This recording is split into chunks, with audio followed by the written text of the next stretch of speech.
Hey, it's your girl Wildflower of UGS Music, and I am back again today to talk about Doja Cat again. But it's an album review. She dropped Scarlet on September 22nd, which was just a few days ago, and I'm here to talk about it with y'all today.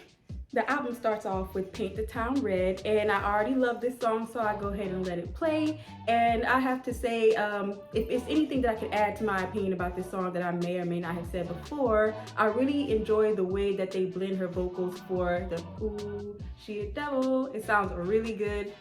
You know, she's got some layers there, you know what I'm saying? It wasn't just like one way. I don't know how to explain that all the way, but I like the way it sounds, dang it, okay?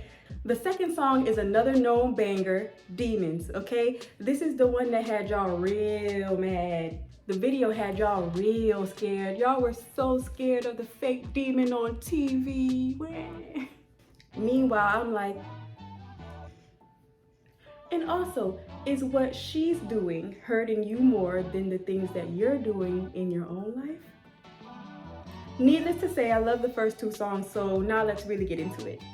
The first New to Us song is titled Wet Vagina, and yeah, you heard me correctly. I hate the title of this song, but to describe it, it's on a really heavy, aggressive bass beat, and it's different, this sound that she has on this song, than what we're used to from her. But, I mean, she is spitting in this song and everything like that, but it's one of those songs that I can't really sing along to or anything like that. So while I do appreciate it, it didn't really get a download from me, but I don't want that to take away from how good the song is, though. I really think that that's just a me thing and that most people will like the song.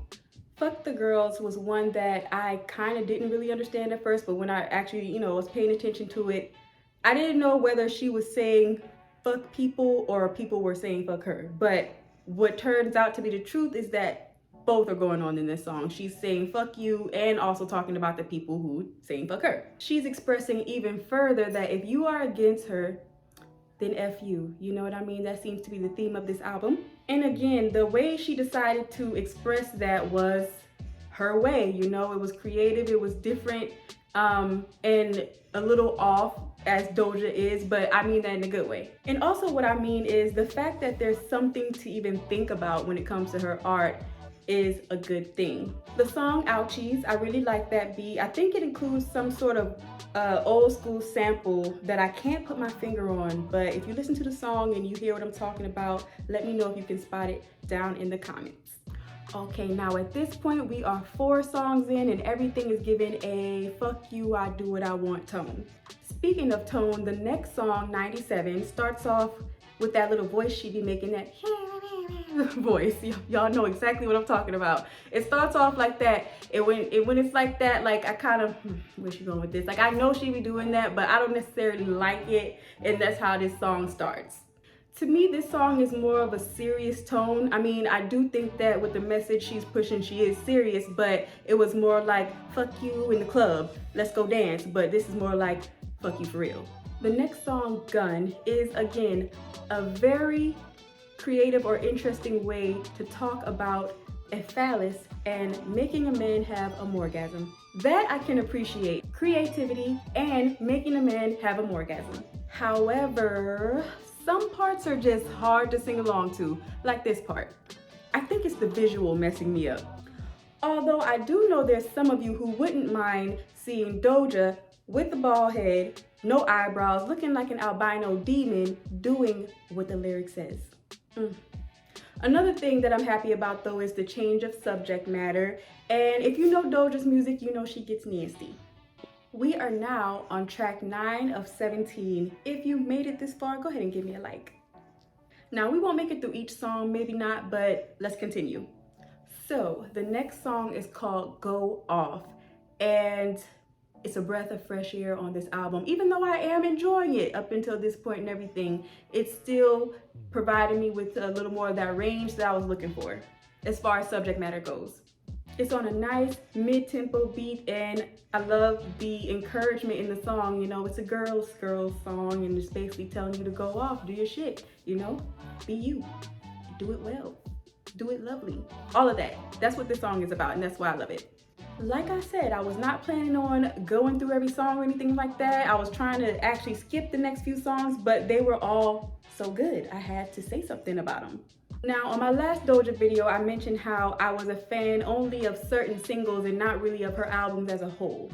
At this point, I'm already liking this album better than the others. And to the next song called Shut Yo, which is another track for the haters. She's asking how you hating on the Sunday and on the Lord's Day. And I like it. I think it's funny, and it's probably one of my favorite songs so far. Agorahills is the next song and also has a video out right now. This is her single that she dropped when the album dropped. And it's a love song, adding to that range that I keep talking about on this album. I mean, I think the reason why I keep bringing that up is because I really didn't know what to expect on this album. I didn't know if she was gonna just say, you know, screw everybody the whole way through. I didn't expect that because I know that she knows that it needs some sort of range for it to be like a good, complete piece of work, but I just didn't know how she was gonna do it. And now that we're getting to the middle point of this album, it's starting to give me other things. Okay, so in this song, she's clearly talking about her man and how people, you know, are saying that he's an alleged sexual abuser, you know, and she's also saying to not believe what you heard because I know this person and this person is good to me. I don't even know the details of the allegations, but I don't know, maybe they're not true. Maybe she feels they're not true and that's why she dates him, you know? So instead of looking at it like, oh, she's dating a like, just kind of realize that we don't know what actually happens in these situations. So maybe there's something that she knows about it that the masses don't know. Also considering that I don't even know this man or what the allegations are in detail. And it's actually a really sweet song and shows a softer side of her on this album. She chooses to rap in like a preppy girl type of voice or tone for her verses. Just listen to it and you know what I'm talking about, like very Valley Girl-ish. Like she's not using her normal rap voice, but you know, she had to Doja-fy it to take a concept as simple or as common as love and Doja-fy it, you know, make it a little. Can't Wait is another love song where she's actually showing some vocal ability, and she even starts it off with, here's another one about you. You know, like I said, the song before was a love song about her man, and she followed up with another one about him as well. And this one sounds different. She sounds a little soulful in the chorus, which is not an element that I expected to come across on a Doja Cat album, but I'm here for it. Another thing, y'all, she loved this man, okay? She loves this man, and I love that for her. You know, when I listened to this song, it made me feel all warm and fuzzy inside. The next song, Often, is a little more soulful, singy, and lovey as well.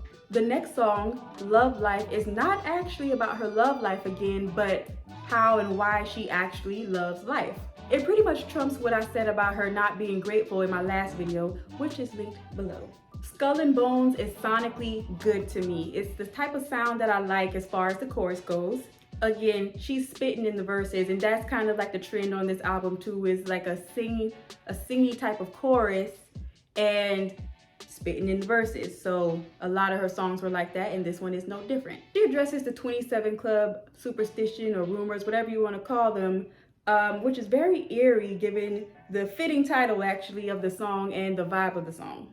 Next is Attention, which is the first bald-headed video she dropped. I loved it as an intro to this new Doja era. She sings beautifully on this one, and the effects on her voice are a nice addition. I also agree with putting this song more towards the end of the album. You heard me, we're almost done, and that's because the second half of the album has a more chill vibe, more slow beat selection, and this song fits that. Balu, which is this, starts off like The Image. Weird. But this is another real rap track. Sometimes you just don't know what you're gonna get when a song starts with her. And of course, that's a part of her appeal. The last song, the WYM, which is What You Mean Freestyle, is everything that I expected it to be. When I saw that it was a freestyle on the album, it was the last song, it was full of energy and everything like that. Of course, although it sounds like a freestyle, I don't know if it actually is, but I like it. Well, that was one hell of a review. I did not mean to go through all the songs like that, but that's a testament to how good this album was. Every track she had something to say. Now, a lot of tracks, the message was the same as fuck what you think, but there was a lot to like unpack here, you know, with all the things we talked about and all the ways that I've described how I feel about these songs. I did not even address why Agorahills is titled that way. Like, what is that? Where is that? But what I get from this album is she is expressing herself the way that she wants, and those who get it, get it. She does like her fans, but doesn't like extremists, which she damn near says verbatim in Paint the Town Red. Another thing I got from this album is that despite whatever people have to say about her partner and things like that, that she is in love and she's not gonna go anywhere because of what everybody is saying. So to the question in my last video, will Doja Cat get revenge when the album drops? Well, I would say yes. I mean, it entertained, it answered questions, it was really good. And although, like I keep saying, this album had a main idea, but she still showed some range in the subject matter, and even the sounds with the beat selection, I really don't feel like there was anything missing here for her new era with her new hair and her new attitude and everything like that. I really feel like she delivered. These are my favorites off the album. Go ahead and let me know what your favorite tracks are in the comments, and thank you so much for watching. I enjoyed this, and if you did as well, please subscribe so you can get more content like this. Thanks again. See you next time.